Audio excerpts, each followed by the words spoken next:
इस्लाम में कुरान के अंदर जातिवाद का वर्णन नहीं है कि उसमें से कौन अशरफ था, कौन अजलफ था, कौन अफजल था, कौन शेख था, कौन सैयद था, कोई उसमें कोई बहना नहीं था, कोई अंसारी नहीं था, कोई गद्दी नहीं था, कोई घोसी नहीं था, मगर यहां पे आके लड़ाना है। 1947 से पहले से लेके 2014 तक जानते क्या था? हिंदू भाग रहा था। पहले काबुल से भागा था। सुभाष चंद्र बोस जी गए थे, याद करिए, तो वे बहुत बड़े ड्राई फ्रूट के मर्चेंट थे। मेहरोत्रा जी उनके यहाँ रुके थे। 1/3 हिंदू और सिख था। आज कोई मेहरोत्रा जी बचे काबुल में? काबुल से भागा, फिर पेशावर से भागा, ढाका से भागा, रावलपिंडी से भागा, चिटगांव से भागा, लाहौर से भागा। मेरे पिया गए रंगून, वहां से किया है टेलीफोन, वहां से भागा। फिर आजाद हिंदुस्तान में कश्मीर से भागा, मल्लापुरम से भागा, धुबरी से भागा, बरपेटा से भागा, और तो और जो जिस शहर में रहता हो जाके देख ले, उन शहर के पुराने इलाकों से भागा, क्योंकि आज किसी की हिम्मत नहीं है वो जहां रहे।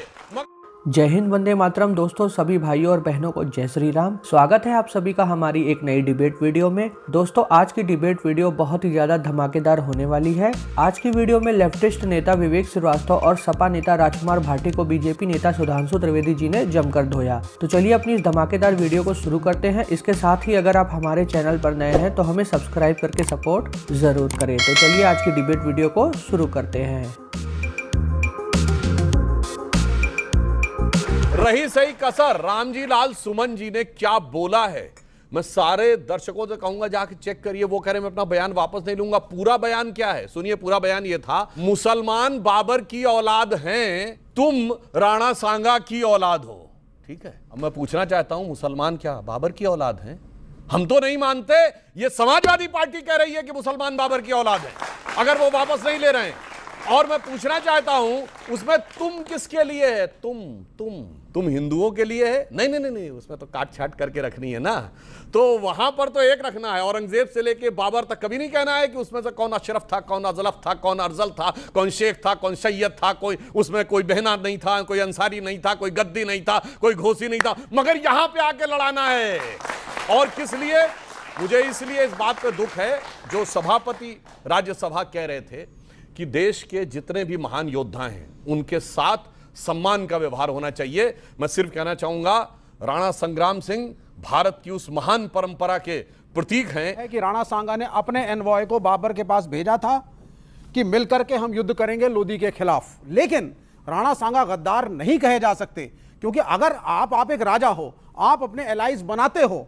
औरंगजेब की सेना के अंदर राजा जसवंत सिंह भी थे, राजा जय सिंह भी थे। शिवाजी की सेना के अंदर मुस्लिम सिपाही और सेनापति थे। तो ये कभी भी इस्लाम वर्सेस हिंदुइज्म की लड़ाई थी ही नहीं, राजाओं की लड़ाई थी। राजा आपस में लड़ते थे। और यहां तक कि जब औरंगजेब दारा शिकोह से लड़ने आया, दारा शिकोह के समर्थन में राजपूत सेना थी, औरंगजेब के समर्थन में मराठा लैंडलॉर्ड्स थे, वॉरलॉर्ड्स थे। आप औरंगजेब को गलत कहते हैं, कहिए, लेकिन उसके साथ वो सारे हिंदू राजा जो थे, फिर उनको भी गलत कहिए। 30% से ज्यादा जो नोबेल्स हिंदू थे उनको भी गलत कहिए, और 80% से ज्यादा एडमिनिस्ट्रेटिव स्टाफ को भी गलत कहिए। तो मुसलमानों में आप एक पूरा एक मुश्त गिनते हैं और दूसरी तरफ आप डिवाइड करते हैं। तो सर, इस्लाम में है ही नहीं जातिवाद। इस्लाम में कुरान के अंदर जातिवाद का वर्णन नहीं है। हमारे धर्म में 4 वर्ण, गीता में, वेदों, हर जगह पे हमारे यहाँ वर्ण हैं, लेकिन क्लियरली भगवत गीता में 4 वर्ण है। अच्छा, नहीं, इस्लाम में जाति नहीं होती। हाँ, लिखित में भी जाति नहीं होती। ठीक है ना, कोई भी पंडित मौलाना बन सकता है, कोई भी चर्च का फादर बन सकता है। हमारे यहाँ ये अधिकार सिर्फ एक जाति को है। एक सेकंड, एक पसंदा मुसलमान बताइए जो मुल्ला, मौलवी, मुफ्ती, मुकर्रम, हाजी, हाफिज बनाओ, बताइए। मैं बताता हूँ, दर्जनों हमारे शेड्यूल कास्ट हैं। हमारी साध्वी निरंजन ज्योति शेड्यूल कास्ट भी हैं, महामंडलेश्वर भी हैं हमारे, कम से कम। और आपको याद हो वो शनि वाले महाराज जी, वो भी शेड्यूल कास्ट थे और धार्मिक गुरु भी थे। एक नहीं, दर्जनों हैं। क्या बात करते। और सुनिए, मगर जब आरक्षण लेना होता है तो बंगाल की सरकार ने 91 जातियों को ओबीसी में जोड़ा, उसमें 73 मुस्लिम।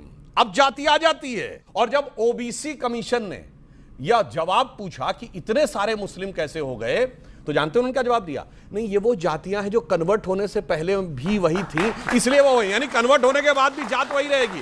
तब पूछा गया कि इतना बड़ा कन्वर्जन कैसे हो गया, इस पे उन्होंने मौन धारण कर लिया बंगाल वाले। बीजेपी ये कहना चाहती है कि जातिवाद देश की समस्या नहीं रही। क्या ये कहना चाहते हैं देश में अनटचेबिलिटी कभी थी ही नहीं? तो राणा सांगा को गाली देने से, उनको गद्दार कहने से जातिवाद खत्म हो रहा है? औरंगजेब की शान में कसीदे पढ़ने से क्या जातिवाद खत्म हो रहा है? गौशाला को बदबूदार कहने से क्या जातिवाद खत्म हो रहा है? बताइए। आप जब गाय कूड़ा खाती है सड़क पे, उसके लिए कोई नहीं अलग उतरता। डिबेट है, गाय कूड़ा खाती है, क्यों गलत डिबेट है? उसके लिए प्लास्टिक बंद होना चाहिए और उसके लिए मुहिम चल रही है। 25 साल से ज्यादा एमसीडी में बीजेपी का शासन था। Ramji Lal Suman, Rajya Sabha member of parliament, Samajwadi party. Akhilesh ji, आपकी पार्टी के सर्वोच्च नेता, क्या आपको लगता नहीं है कि आप लोगों ने इंस्टिगेट किया, आपने उकसाया? अब कांग्रेस का एक बड़ा नेता मध्य प्रदेश का साधु संतों को, महामंडलेश्वरों को सांड तक कह रहा है, मतलब क्या बचता है बचाने को इसके बाद? अब एक तो सुधांशु त्रिवेदी जी ने रामजी लाल सुमन जी के बयान का जिक्र किया, कहा कि उन्होंने ये कहा कि सारे मुसलमान औरंगजेब की औलाद हैं। नहीं, बाबर की औलाद। उन्होंने कहा बाबर की औलाद हैं। भारतीय जनता पार्टी के लोग ऐसा कह के प्रदर्शित करने की कोशिश करते हैं कि सारे मुसलमान मुगल हैं, और हम हमेशा खंडन करते रहे हैं। आपकी डिबेट में भी कई बार किया था कि सारे मुसलमान मुगल नहीं हैं। किस बीजेपी के नेता ने बोला? सुमन ने जी सदन के अंदर यह बोला कि अगर मुसलमान बाबर की औलाद हैं, अगर कुछ छोड़ गए, आधा सच बोलना झूठ बोलने से भी ज्यादा खतरनाक होता है। फिर आपने कहा कि तुम किसके लिए कहा? उन्होंने कहा फिर तुम किसकी औलाद हो? तुम कहा बीजेपी वालों के लिए। कोई आदमी किसी राजा के बारे में गलत बोल दे, हो सकता है इतिहास कम पढ़ा हो सकता है ज्ञान कम हो, लेकिन हमारा कोई आदमी आपको धार्मिक विद्वेष फैलाता हुआ नहीं मिलेगा, हिंदू मुसलमान के बीच नफरत फैलाता हुआ नहीं मिलेगा। आजादी 2014 में मिली है। नहीं, ये तो देश ही सन 47 में बना था, इससे पहले देश थोड़ी था। 2014 से पहले भारत जो था वो आंशिक तौर पर मुस्लिम राष्ट्र था। 2014 से पहले भारत आजाद हुआ, ये नहीं सच है कि 2014 में। आजादी की अनुभूति 2014 में। और मैं बताना चाहता हूं, 2014 से पहले जो मैं बोल चुका हूं वो फिर रिपीट कर रहा हूं, यह देश आंशिक रूप से मुस्लिम राष्ट्र था और अब इसे वास्तविक सेकुलर राष्ट्र कहा जा रहा है। अगर मेरे बयान पर किसी को आपत्ति है तो दुनिया में एक सेकुलर देश बता दे जहां ट्रिपल तलाक, हलाला, मेहरम, हज सब्सिडी, वक्फ बोर्ड और अगर शरिया और सुप्रीम कोर्ट में मतभेद हो जाए, यानी शाबानो केस, तो देश की संसद सुप्रीम कोर्ट के निर्णय को रौंद कर शरिया को सुप्रीम कोर्ट से ऊपर कर दे। 1947 से पहले से लेकर 2014 तक जानते क्या था? हिंदू भाग रहा था। पहले काबुल से भागा था। सुभाष चंद्र बोस जी गए थे, याद करिए, तो वे बहुत बड़े ड्राई फ्रूट के मर्चेंट थे। मेहरोत्रा जी उनके यहां रुके थे। 1/3 हिंदू और सिख था। आज कोई मेहरोत्रा जी बचे काबुल में? काबुल से भागा, फिर पेशावर से भागा, ढाका से भागा, रावलपिंडी से भागा, चिटगांव से भागा, लाहौर से भागा। मेरे पिया गए रंगून, वहां से किया है टेलीफोन, वहां से भागा। फिर आजाद हिंदुस्तान में कश्मीर से भागा, मल्लापुरम से भागा, धुबरी से भागा, बरपेटा से भागा, और तो और जो जिस शहर में रहता हो जाके देख ले, उन शहर के पुराने इलाकों से भागा, क्योंकि आज किसी की हिम्मत नहीं है वो जहां रहे। मगर 2014 के बाद जागता हुआ दिख गया, भागता हुआ बुरा लगता था। ये कहानी है, हुआ इनको अच्छा नहीं लग रहा। ये आपको इसलिए हिंदू मुसलमान दिखाई दे रहा है। सुधांशु त्रिवेदी का कहना है हिंदू जाग रहा है और इसीलिए विपक्ष भाग रहा है। सुधांशु जी ने कहा कि 2014 में आजादी का एहसास हुआ। क्यों हुआ उसका कारण खोजिए। जब देश की आजादी की लड़ाई चल रही थी, इनकी पार्टी का नाम है भारतीय जनता पार्टी। भारतीय जनता पार्टी की मां है जनसंघ, जनसंघ की मां है हिंदू महासभा और आरएसएस। हिंदू महासभा और आरएसएस से इनकी पार्टी का जन्म हुआ है। जब देश की आजादी की लड़ाई चल रही थी तो हिंदू महासभा और आरएसएस अंग्रेजों के साथ थी, आजादी की लड़ाई में शामिल नहीं थी। इसलिए जब देश आजाद हुआ तो देश की जनता ने इन्हें नकार दिया। इनकी कहीं 1 सीट आती थी, कभी 2 आती थी, कृपया बोलने दें। और 1990 में जाके नकार रखा था आपको। आपकी पार्टी को कोई गंभीरता से नहीं ले सकता था, क्योंकि ये अंग्रेजों की मुखबिरी करते थे, स्वतंत्रता सेनानियों के खिलाफ कोर्ट में गवाही दिलवा के उन्हें सजा करवाते थे। जब भारत का संविधान लागू हुआ इन्होंने उसका विरोध किया। जब तिरंगा झंडा फहराया गया इन्होंने उसका विरोध किया। आरएसएस के मुख्यालय पर 2002 तक तिरंगा झंडा नहीं फहराया गया। 2001 में 2 नौजवानों ने जाकर तिरंगा लगा दिया तो आरएसएस ने उनके खिलाफ मुकदमा लिखवाया, जेल भिजवाया उन्हें। भाटी जी, अब क्योंकि लास्ट बोल रहा हूं, जी। जब 1990 में इन्होंने हिंदू मुसलमान करके, मस्जिद पे प्रहार करके, मंदिर मस्जिद करके और सरकार बना ली, 14 तक में इनकी फुल मेजोरिटी की सरकार आई है, तो इन्हें तब लगा कि अब देश आजाद हुआ है। जब देश सेकुलरिज्म के रास्ते पर चल रहा था, सोशलिज्म के रास्ते पर चल रहा था, संविधान के रास्ते पर चल रहा था, तब इनके मन में पीड़ा थी।